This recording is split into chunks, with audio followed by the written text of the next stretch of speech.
जिल्हा परिषद मतदारसंघ सिंधुदुर्ग जिल्ह्यामध्ये चर्चेचा बनला आहे। या ठिकाणी माजी जिल्हा परिषद सदस्य आहेत, भाजपचे तालुकाध्यक्ष रिंगणात आहेत आणि तुम्ही या ठिकाणी अगोदर पंचायत समितीमध्ये निवडून गेलाय आणि आता जिल्हा परिषदेमध्ये तुम्ही नशीब आजमावतात। काय प्रतिसाद आणि काय भावना तुमच्या? गेली 25 वर्षापेक्षा जास्त कालावधी माटणे जिल्हा परिषद मधील जो पूर्ण भाग आहे त्या भागातल्या जनतेसाठी आम्ही आमचं जीवन वेचत आहे।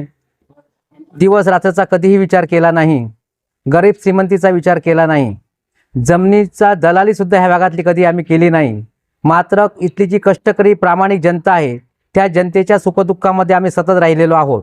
ह्या जनतेला आम्ही कधीही खोटी आश्वासनं दिलेलं नाहीत, मात्र वास्तवमध्ये त्यांना जी काय आवश्यक ती गोष्ट आहे ती मात्र पूर्ण करण्यासाठी प्रामाणिक आम्ही प्रयत्न केलेला आहे। एक वेळ मी तालुका पंचायत समितीचं काम करत असताना ह्या ठिकाणी वजरे माटणे, तळेखोल उसप, त्या ठिकाणी माटणे धनवाडीसारखे मोठे सर्वात रस्ते केले।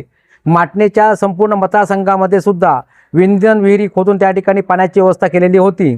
खरं तर संपूर्ण दोडामार्ग तालुक्यामधील सर्व शिधापत्रिका धारकांना सुद्धा त्या ठिकाणी शिधापत्रिकावरती धान्य सुरू करण्याचा प्रयत्न मी केला आणि तो यशस्वी त्या ठिकाणी झालेला होता।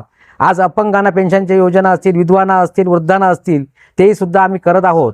अहोरात्र ह्या जनतेसाठी आम्ही झटत असल्यामुळे आज खऱ्या अर्थानं प्रचारक म्हणून इथलेच मतदार, इथली जनता माझ्यासाठी काम करत आहे।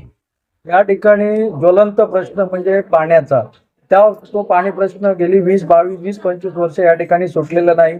या ठिकाणच्या स्थानिकांच्या तशा भावना आहेत, त्या संदर्भात तुम्ही लोकांना काय आश्वासन द्या? अगदी माझ्यावरती विश्वास ठेवणारी ही जनता आहे। अत्यंत कमी कालावधी सुद्धा माटणे असेल, आंबडगाव असेल, वजरे असेल, इथले पाण्याचे प्रश्न सोडवण्यासाठी आम्ही प्रामाणिकपणे प्रयत्न केला। विर्डीसारख्या दुर्भागी भागामध्ये सुद्धा पिण्याच्या पाण्याचा प्रश्न सोडवण्यासाठी प्रयत्न केला। तदनंतरच्या कालावधीमध्ये प्रशासक जिल्हा परिषद पंचायत समितीवरती असल्यामुळे खऱ्या अर्थानं लोकांना पाण्यासाठी वणवण करावी लागत आहे आणि आजही ती लोकांची वणवण चालू आहे। मी तुम्हाला खात्रीने विश्वास देतो की ज्यावेळी हे सर्व प्रशासन ज्यावेळी बसेल निवडणुकीनंतर, त्यावेळी पहिल्यांदा जर प्रश्न कुठचा घ्यायचा असेल तर ह्यांच्या पिण्याच्या पाण्याचा प्रश्न गेली 4 वर्षे त्यांना भेडसावत आहे, त्या प्रश्नासाठी निश्चितपणे आवाज उठवीन। आणि ज्यावेळी त्यांना टंचाई भासली त्यावेळी माझ्या स्वतःच्या पैशाने सुद्धा आंबवडगाव सारख्या दुर्गम भागामध्ये टँकरने सुद्धा पाणी पुरवठा मी केलेला आहे आणि त्याची जाण आज खऱ्या अर्थानं लोकांनी ठेवून लोक माझ्यासाठी अहोरात्र मेहनत घेत आहेत। कोरोना काळामध्ये तुम्ही या ठिकाणी येथील जनतेसाठी निवडूत बनला होता। तुमच्या दोडामार्ग तालुक्यामध्ये तुमच्याच नावाची चर्चा होती। या ठिकाणी मतदारांकडून तुम्हाला काय आश्वासन दिलं गेलं? कोविड काळामध्ये मदत करणं हे माझं कर्तव्य होतं। इथली बरीचशी मुलं गोव्यामध्ये रोजगारानिमित्त होती, व्यवसायानिमित्त होती, त्या मुलांकडे पैसे नव्हते, तरी सुद्धा इथून त्यांच्या घरापर्यंत मोफत धान्य पोचवण्याचं काम आम्ही केलं। त्या ठिकाणी गुगल पेवरती त्यांना पैसे सुद्धा पाठवत होतो। मागून काय यश मिळेल ह्याच्यासाठी आम्ही केलं नाही, तर कर्तव्य म्हणून या ठिकाणी केलं। कोविड काळामध्ये दोडामार्गच्या ITIमध्ये क्वारंटाईन जे केलेले रुग्ण केलेले होते त्यांना सुद्धा सकाळचा नाश्ता, दुपारचं जेवण ही सुद्धा व्यवस्था आम्ही केलेली होती। अनेक रुग्ण असे होते की त्या ठिकाणी फॅनची व्यवस्था नव्हती, आम्ही आमच्या खिशातून 10 एकाच वेळी फॅन खरेदी करून त्या रुग्णांची सोय केलेली आहे। कोविड काळामध्ये इथले जनतेला जे काय पाहिजे होतं ते देण्यासाठी प्रामाणिकपणे मी केलेलं आहे। सत्ताधाऱ्यांकडून विकासाच्या मुद्द्यावर लढाई केली जात आहे, या संदर्भात तुम्ही काय सांगाल? सत्ताधारी कशा पद्धतीनं माटणे जिल्हा परिषद मतदारसंघामध्ये विकास करण्यासाठी अपयश झालेले आहेत ह्याचं उदाहरण हे तुम्हाला ह्या परिसरामध्ये फिरल्यानंतर कळतं।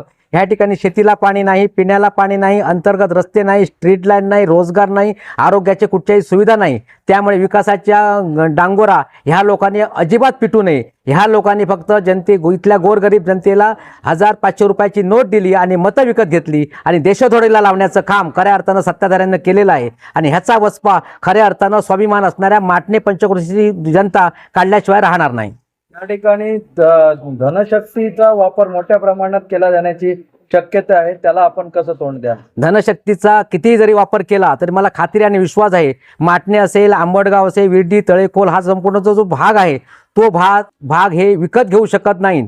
काही काळासाठी ते असतं मतं विकत घेणं, परंतु जनता सुज्ञ आहे, म्हणजे आमचीच चांबडी काढायची, आम्हालाच लावायची हे जनतेला आता कळून चुकलेलं आहे। त्यामुळे पैशाचा वारेमाप कितीही जरी वापर केला तरी त्याचा काही फरक पडणार नाही। पण आपल्या मीडियाच्या माध्यमातून मी सांगू इच्छितो, कितीही चक्रव्यूहामध्ये मला घेण्याचा प्रयत्न केला तरी मी तुम्हाला सांगतो की माटण्याची जनता ह्या चक्रव्यूहातून मला निश्चितपणे बाहेर काढेल आणि जर पैशाचा वापर करून लोकांना विकत घेण्याचा प्रयत्न केला तर तशाच पद्धतीनं तुमच्या सुद्धा मागे ससेमिरा रावल्याशिवाय मी राहणार नाही।